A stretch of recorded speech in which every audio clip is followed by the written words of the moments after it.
Buenos días con todos, buenos días profesor, buenos días compañeros. El día de hoy vamos a exponer acerca del método de la ciencia. Los integrantes de nuestro grupo son, sube por favor, Miguel Ángel Champi Wilca, Patricia Pizarro Mesa, Jeffrey Keguarucho Campos, Shameli Teresa Galañaupa, Paucar, Ili Vladimir Cáceres Cuadros, David Owen Vargas Torres, Diana Barrientos Quispe, Joel Cencia Mollo y Juan Diego Serrano Vaca.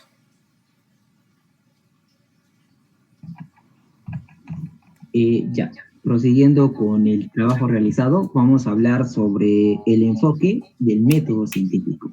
Definamos a la ciencia como un estilo de pensamiento y de acción, que esta va a ser considerada como la más reciente, la más universal y el más provechoso de todos los estilos.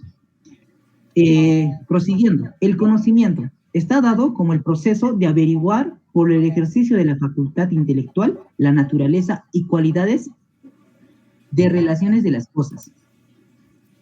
Prosiguiendo, vamos a diferenciar entre conocimiento ordinario y conocimiento científico.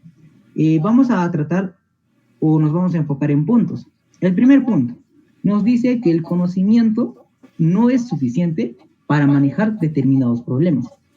El segundo punto nos menciona que todo conocimiento parte de un conocimiento ordinario.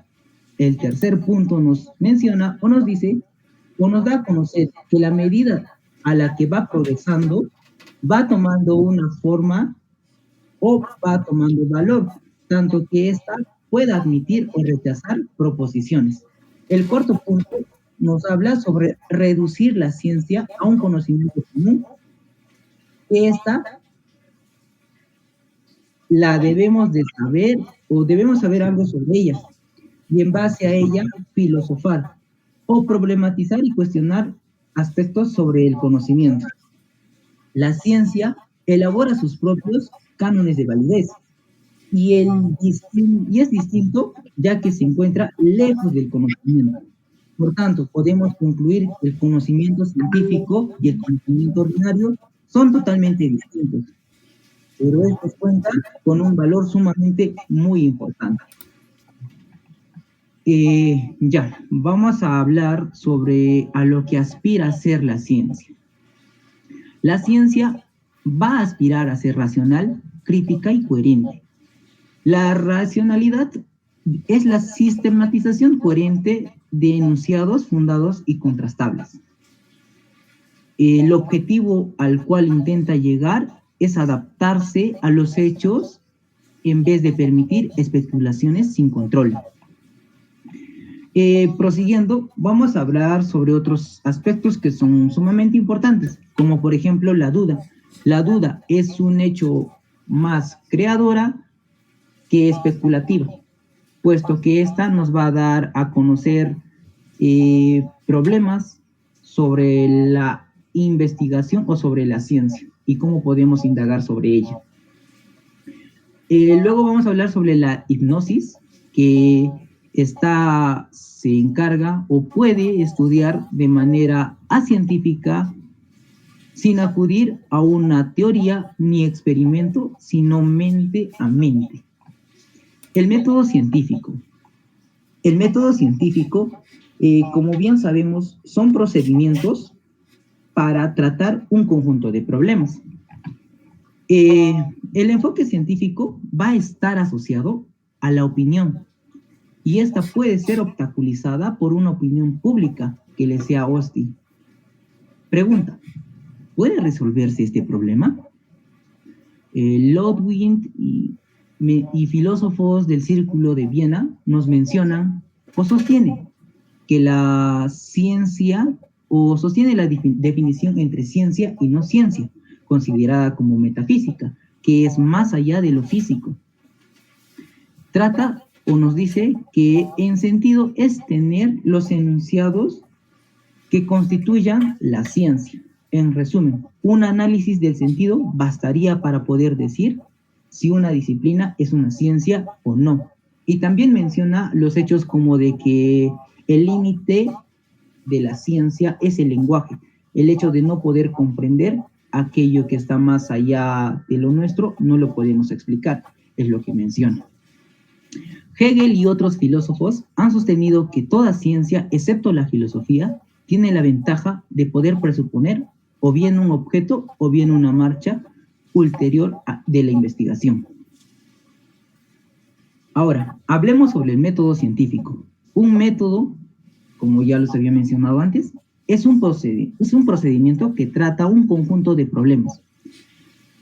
Y cada clase de problemas requiere un conjunto de métodos o técnicas especializadas. Y es por eso que hoy vamos a hablar de dos métodos. Y hablaremos del método de la considerada como especial de la ciencia y el método general de la ciencia. El método especial de la ciencia va a basarse en particularidades de la investigación. Este es un tipo de investigación científica que se enfoca en problemas de cierto tipo. Se podría considerar que es más objetivo. En cambio, el método general de la ciencia se basa en un procedimiento que aplica al ciclo entero de la investigación. O sea, que esta va a ser considerada como algo más general. Su nombre mismo lo dice, método general.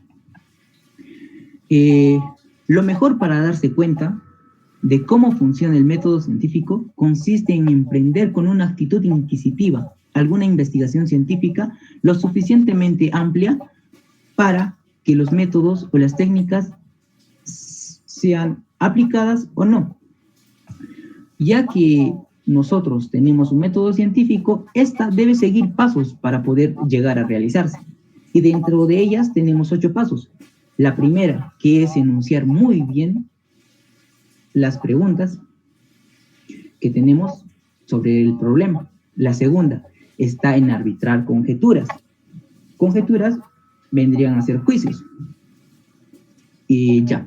Segundo, está en derivar, tercero, está en derivar las consecuencias lógicas de las conjeturas.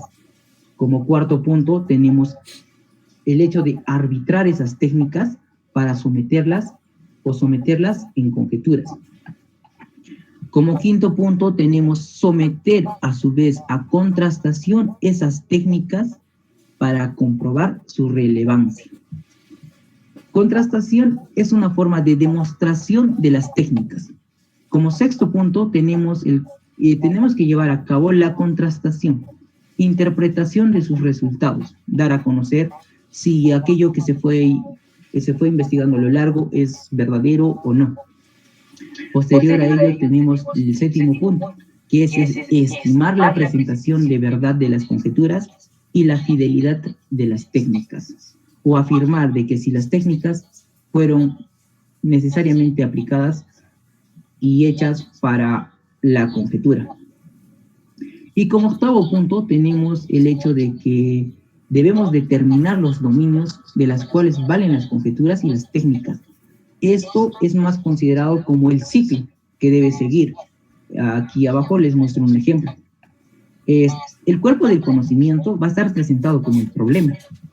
Y posterior a ello vamos a tener una conjetura denominada hipótesis, que va a ser la consecuencia contrastable, y que esta va a dar paso a una estimación de la hipótesis, y que posterior a ella y si esto se afirma o da validez, vamos a llegar a un nuevo problema del conocimiento, o nuevo cuerpo del conocimiento, conocido como nuevo problema. Bacon y Descartes han pretendido conocer las reglas infalibles de la dirección de la investigación. Por tanto, ellos plantean ciertos tipos de reglas que son muy obvias dentro del método científico. La primera regla es formular el problema con precisión y al principio específicamente. La segunda regla es proponer conjeturas bien precisas y fundadas de algún modo. La tercera es someter las hipótesis a contrastación. Pero esta contrastación tiene que ser dura, no laxa. ¿Qué quiero decir con no laxa? No tiene que ser relajada. Cuarto, no declarar verdadera una hipótesis satisfactoriamente confirmada, sino considerarla como en el mejor de los casos como parcialmente verdadera. Y como quinto, está preguntarse el por qué, la respuesta de cómo es y por qué no de otra manera. Hablando del método científico y de las reglas, no conocemos otras más adecuadas, ya que esta es la construcción de los modelos conceptuales. Pero esta es sin duda una explicación muy pobre. Y les voy a decir por qué. Primero, porque la aplicación del método científico da aproximaciones de verdad, no da verdades absolutas. Y en el segundo caso está que es porque una regla está justificada así por su éxito, pero no está integrada en el cuerpo del conocimiento científico, porque la investigación científica presupone los principios de la lógica, no las discute. Doy pase a mi compañero.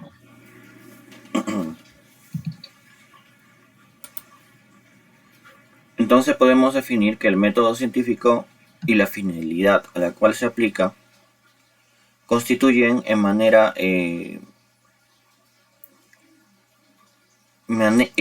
la manera pertinente para diferenciar entre lo que es una ciencia y lo que no es una no ciencia.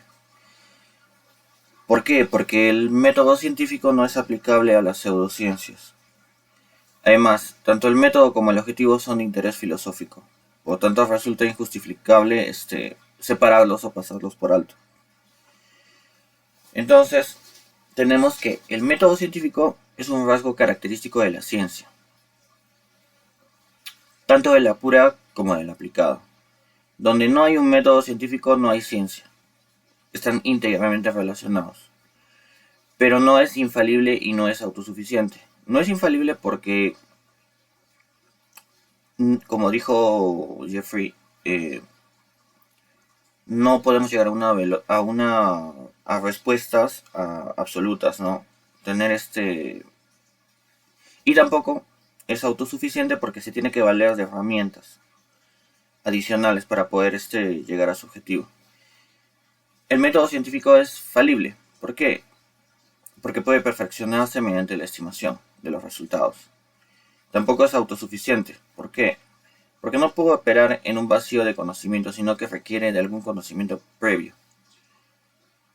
Si no tenemos conocimientos previos sobre algún tema de investigación de nuestro interés, no podremos realizarlo con éxito.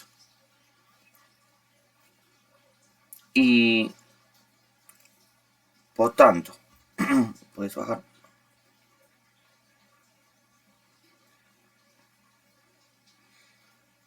También hay que mencionar de que no es competente en todas las ramas de estudio.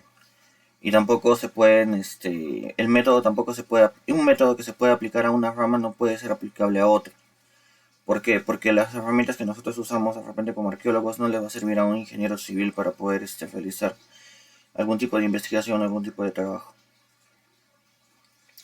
La táctica científica. El método científico es una estrategia de la investigación científica. Afecta a todo ciclo completo de investigación y es independiente del tema de estudio.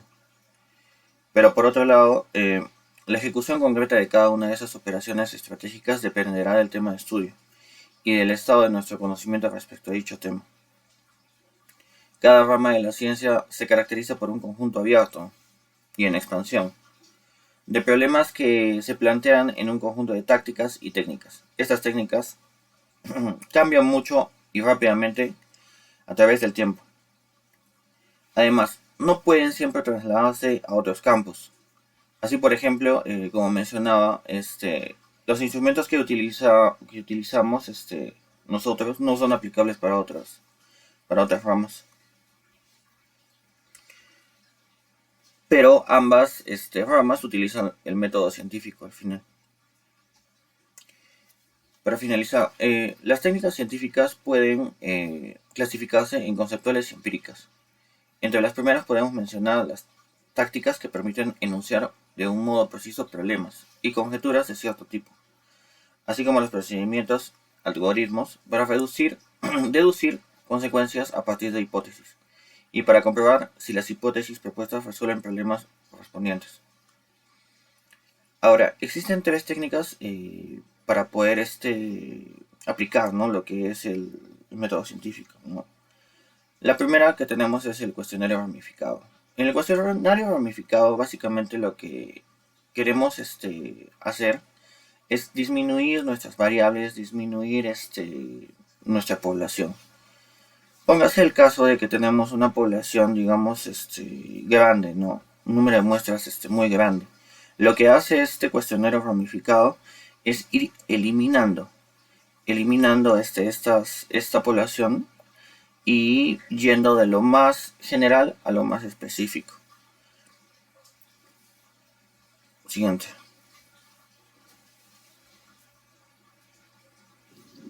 Prosiguiendo con lo que es la exposición, tenemos lo que son los procedimientos interactivos. Nos dice que los procedimientos interactivos vienen a ser esos ensayos realizados que se van a dar paso a paso con lo que se va a obtener un progresivo perfeccionamiento de una solución aproximada. Un claro ejemplo de este es el tiro al blanco. El tiro al blanco es un proceso donde los errores, en vez de acumularse, se van a utilizar para mejorar el rendimiento. También los procedimientos interactivos nos dice que se van a perfeccionar a sí mismos y estos van a poder aplicarse en cualquier grado de precisión, que se desee, hasta que sea despreciable la diferencia entre las soluciones, para dar dos soluciones sucesivas. Otro claro ejemplo es el muestreo al azar. Este va a tener tres principios. Nos habla de tres principios que, la investigación científica va a proceder gradualmente y precisamente de tal modo que incluso las compresiones acertadas que de vez en cuando se consiguen por pura suerte van a ser resultado de una investigación anterior y estas van a estar sujetas a lo que viene a ser la corrección. Como segundo lugar, nos dice que la investigación científica, por lo menos respecto del mundo, de los hechos, da verdades. Esta nos va a dar verdades parciales, más que verdades complejas, y por lo tanto, estas van a ser las verdades finales. Aparte, el método científico nos dice que a diferencia de los azarosos tonteos del sentido común y de la especulación sin control, se va a corregir a sí mismo y esta va a poder identificar lo que son sus errores y de esta manera va a poder obtener aproximaciones. Esto quiere decir, nos va a dar respuestas más verdaderas, que viene a ser una investigación. Siguiente, por favor.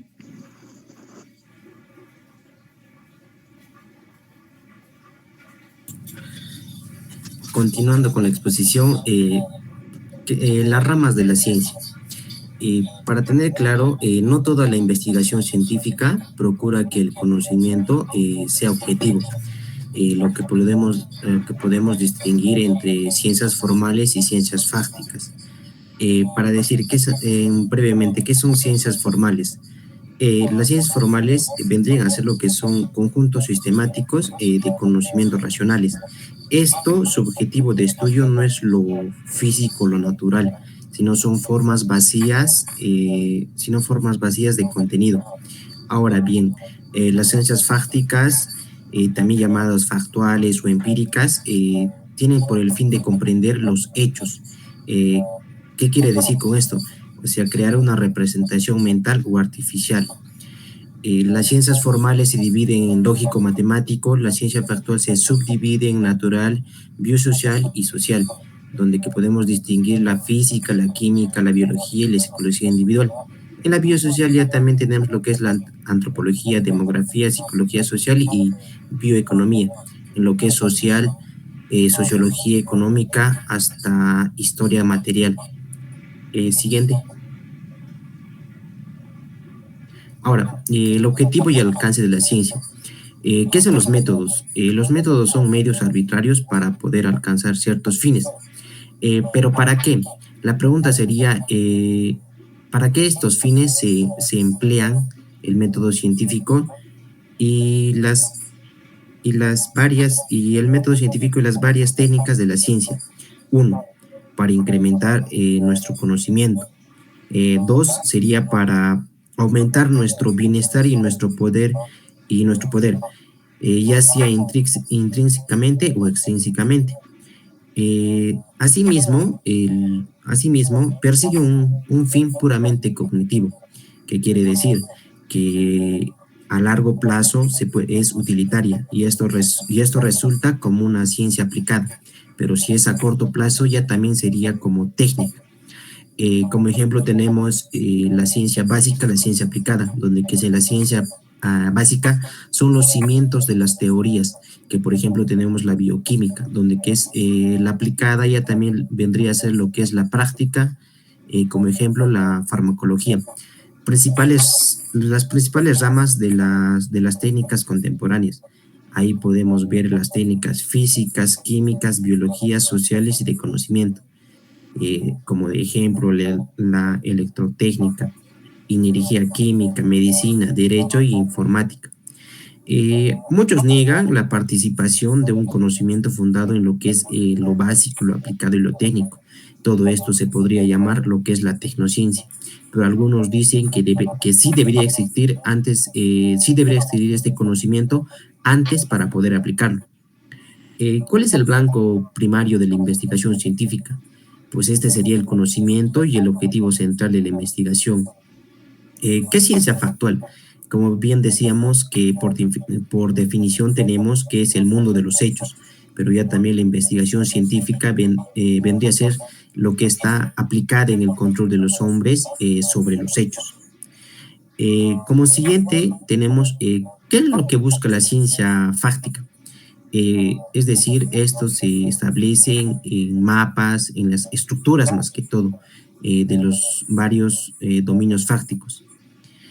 Ahora, la reconstrucción conceptual de una estructura objetiva es una ley científica, como tenemos los enunciados legaliformes, que es una teoría científica, que este vendría a ser como un objeto conceptual.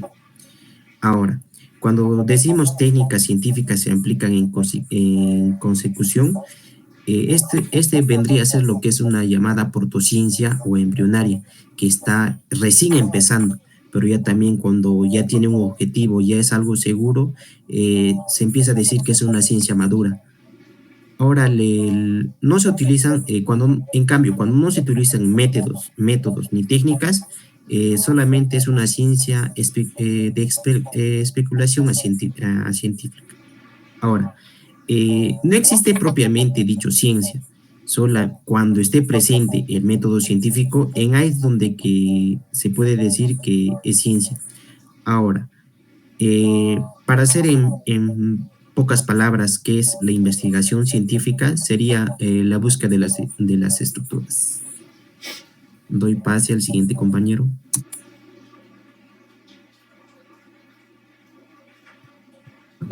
Continuando con la exposición, el primer paso del análisis, sea científico o no, es la discriminación de los componentes a algún nivel determinado. Por ejemplo, la distinción entre órganos o funciones de un organismo. Una vez consiguió tal modelo del sistema, puede usarse como instrumento para un análisis más profundo, cuyo resultado se espera que sea un sistema más adecuado. El resultado de la investigación son un conjunto de enunciados, más o menos verdaderos y parcialmente interconectados, que se refieren a diferentes aspectos de la realidad. En este sentido, ¿es la ciencia pluralista? El proceso de reconstrucción del mundo mediante ideas y de contrastación de toda reconstrucción parcial es un proceso infinito. El objetivo de la ciencia es más bien el perfeccionamiento continuo de sus principales teorías y técnicas, así como de la sugestión de territorios cada vez mayores a su poder. ¿Tiene límites esta expansión del objetivo de la ciencia? Las inevitables limitaciones temporales determinadas por nuestra ignorancia no son naturalmente la cuestión planteada por esas preguntas. Lo que se pregunta es si hay objetivos de conocimiento que sean intrínsecamente recalcitrantes ante el planteamiento científico.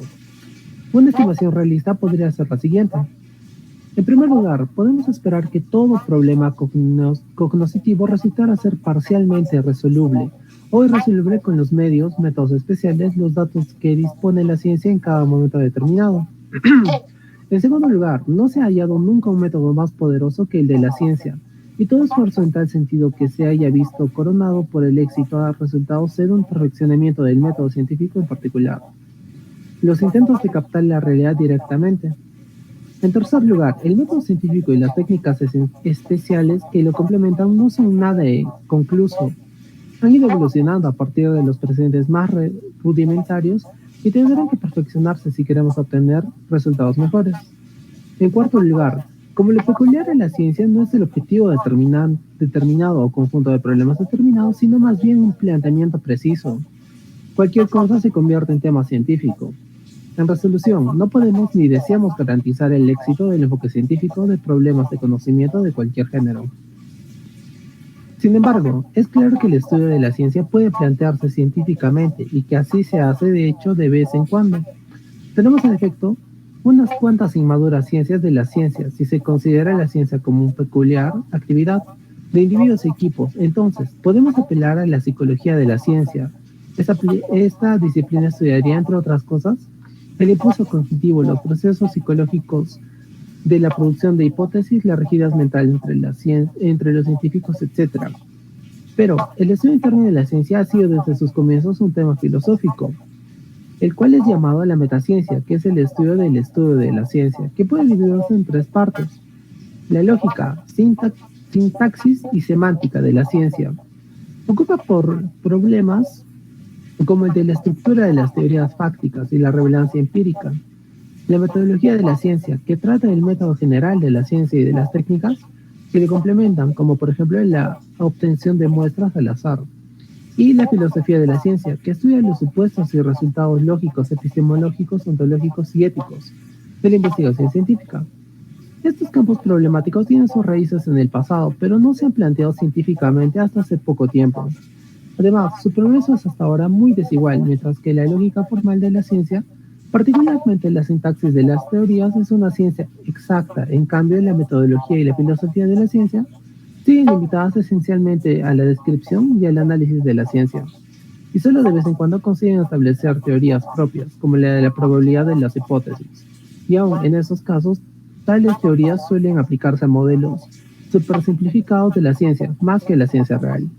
Finalmente podemos ver un pequeño cuadro donde dice la ciencia, la metodología de la filosofía de la ciencia, sociología y antropología de la ciencia y historia de la ciencia. Le doy paso a mi siguiente compañero.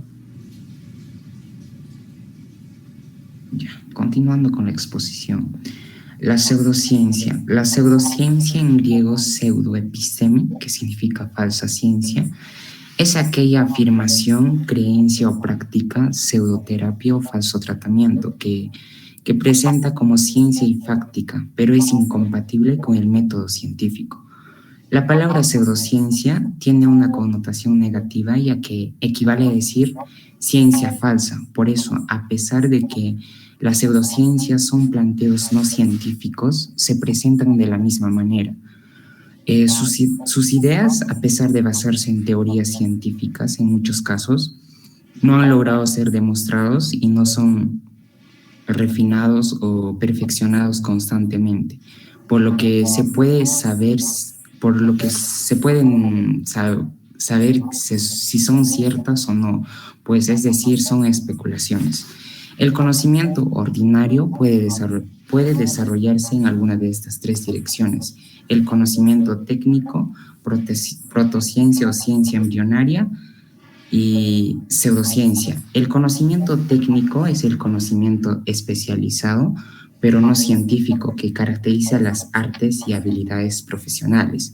La protociencia o ciencia embrionaria puede ejemplificarse por el trabajo cuidadoso, pero sin objetivo teórico. Y la pseudociencia es un cuerpo de creencias y prácticas cuyos cultivadores desean ingenua o maliciosamente. Ya, en primer lugar, la ciencia utiliza las habilidades artesanas, las cuales a su vez se enriquecen frecuentemente gracias al conocimiento científico. Y en segundo lugar, la ciencia utiliza algunos de estos datos en bruto. ¿Qué quiere decir eso? Durante la investigación científica se obtienen numerosos datos que se deben registrar en las hojas o documentos de registro de datos. Y en tercer lugar, a veces una ciencia ha nacido de una pseudociencia y en ocasiones una teoría científica ha cristalizado en dogmas hasta el punto de dejar de corregirse a sí mismas y convertirse en una pseudociencia. Ya, ¿qué es lo malo de pseudociencia? En primer lugar, se niega a fundamentar sus doctrinas y que no puede, y además hacerlo porque rompe totalmente con nuestra herencia científica, cosa. Y en segundo lugar, que la pseudociencia se niega a someter a contrastar sus doctrinas mediante la experimentación propiamente dicha. Y en tercer lugar, la pseudociencia carece de mecanismo autocorrector. No puede aprender nada ni de una nueva información empírica, pues se la traga sin dirigirla.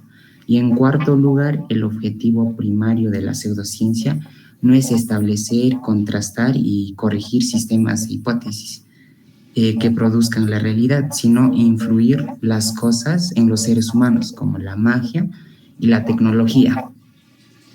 El objetivo de la pseudociencia. La pseudociencia tiene un objetivo primariamente práctico, no cognitivo, pero a diferencia de la magia, se presenta en ella misma como ciencia, y a diferencia de la tecnología, no goza del fundamento que da a esta ciencia. Pues nuestro primer ejemplo sería la pseudociencia, o puede ser el arte de las Saoris, o más en general, la ratomancia. Un pequeño concepto de la ratomancia. Pues la ratomancia es una facultad especial que atribuye a determinar personas de poder percibir las radiaciones electromagnéticas que se utilizan para descubrir manantiales y yacimientos subterráneos. ¿Qué es lo malo de la ratomancia? En primer lugar, ni la tesis ni la técnica de la ratomancia están fundamentadas en el cuerpo del conocimiento científico, según el cual es imposible una acción directa de los cuerpos físicos en los estados mentales. Le paso al siguiente compañero. Sí, prosiguiendo con la exposición sobre de lo malo de la ratomancia. En segundo lugar, tenemos que, bueno, las tesis de las investigaciones psíquicas están mal formuladas y tienen poco contenido. Y, bueno, también son afirmaciones acerca de la existencia de ciertos acontecimientos raros, sin precisión acerca del mecanismo de la producción, la propagación y la recepción de los mensajes psíquicos. En tercer lugar, tenemos que, bueno, las tesis de la parapsicología son no naturalistas y también son no fundadas. Y bueno, estas son, está en una abierta colisión con el conocimiento científico. La parapsicología carece completamente de teoría. Bueno, tiene que aceptar la interpretación de los hechos propuesta por la ciencia normal, así como la E, la S y la P, que impugna la competencia de esta última para tratar los supuestos anomalías que ésta la estudia. Y bueno, no puede aceptar algún dato para que ella misma recoja. En resolución, la E, la S y la P no puede presentar evidencia alguna en su favor. Siguiente diapositiva, por favor. En cuarto lugar, tenemos que las vagas tesis de la parapsicología son naturalistas y no fundadas. Bueno, están en abierta colisión con el conocimiento científico. La parapsicología carece completamente de teoría. Esta tiene que aceptar la interpretación de los hechos propuesta por la ciencia normal. En quinto lugar, tenemos que las tesis de la parapsicología son tomadas una a una, contrastables, aunque a duras penas los parapsicólogos tienden a combinarlos de tal modo que el conjunto sea insusceptible de contrastación y por lo tanto es inmune a cualquier crítico sobre la base de la experiencia. En sexto lugar, tenemos que la parapsicología es culpable de no haber conseguido en sus 5.000 años de existencia mostrar una regularidad empírica, por no hablar de sus leyes sistematizadas en una teoría. Bueno, ha conseguido enunciar ni hechos seguros, ni leyes, ni siquiera puede decirse que sea una joven teoría, aún no sometida a una contrastación, pero es prometedora. Am, Siguiente diapositiva. Ya. El psicoanálisis no consigue pasar las pruebas de cientificidad. Bueno, esto nos dice que en primer lugar, las tesis del psicoanálisis son ajenas a la psicología, la antropología y la biología. A menudo son incompatibles con ellas. En segundo lugar, tenemos que algunas hipótesis psicoanalíticas son incontrastables. Por ejemplo, las de la sexualidad infantil y la existencia de entidades desencarnadas dentro de la personalidad y del sueño como significativo de la vuelta al seno materno. Ya. En tercer lugar, tenemos que las tesis psicoanalíticas son contrastables y han sido ilustradas, pero nunca han sido contrastadas por los psicoanalistas con la ayuda de las técnicas corrientes de la contrastación. La estadística no desempeña papel alguno en el psicoanálisis. En cuarto lugar, nos dice que algunas conjeturas psicoanalíticas son tomadas aisladamente contrastables y lo han sido. En cambio, no son contrastables tomadas como cuerpo total. En quinto lugar, tenemos que el psicoanálisis, que es, además de eliminar por absorción indiscriminada toda evidencia que normalmente sería considerada desfavorable, se resiste a la crítica. Siguiente diapositiva. Ya. Bueno, eso puede completar nuestra esquemática exposición de las mancias. Bueno, esto quiere decir que son tomadas como ciencias por varias razones, que son de desear análisis metacientíficos más detallados de la pseudociencia. En primer lugar, tenemos que estas ayudan a las ciencias jóvenes, especialmente a la psicología, la antropología y la sociología, que eliminan las creencias pseudocientíficas. En segundo lugar, tenemos que esta nos ayuda a la gente a tomar una actitud crítica en lugar de la credulidad aún corriente. En tercer lugar, tenemos que, bueno, es que porque la pseudociencia es un buen terreno de prueba para la metaciencia y en particular para los criterios que caracterizan a esta ciencia, distinguiéndola de la no ciencia. Bueno, eso sería toda la exposición de todo lo que nos dijo.